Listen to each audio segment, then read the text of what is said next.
ইটকাঠের নগরী রাজধানীতে একদিকে বাড়ছে অবকাঠামো, অন্যদিকে হারিয়ে যাচ্ছে সবুজ গাছপালা। কোথাও দূষিত হয়ে পড়ে আছে খাল, কোথাও দখল হয়ে গেছে পার্ক। এতে চলতি বছর রাজধানীর রেকর্ড তাপমাত্রা 41.05 ডিগ্রিতে গিয়ে ঠেকে।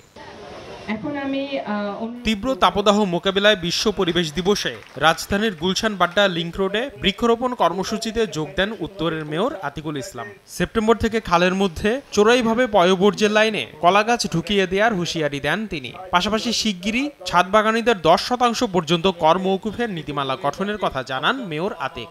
আমরা সেপ্টেম্বর থেকে প্রত্যেকটা বাড়িতে বাড়িতে গিয়ে আমরা চেক করতে চাই। আপনারা চেক করবেন আগে, এরপরে আমাকে লিস্ট দিবেন, যে কথা না শুনবে তার বাড়ির ভিতরে আবার কলা গাছ থেরাপি আমরা করে দিব।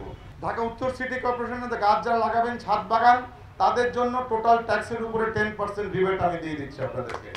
মাত্র একটি ফোন কলে দেশব্যাপী হোম ডেলিভারি দিচ্ছে ওমেরা এলপিজি।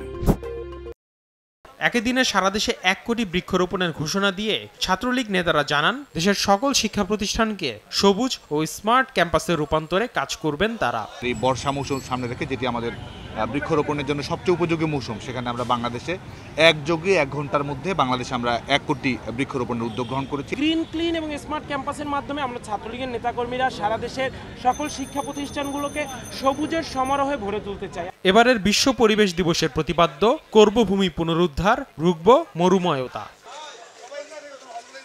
আসিফ মোহাম্মদ সিয়াম, সময় সংবাদ, ঢাকা।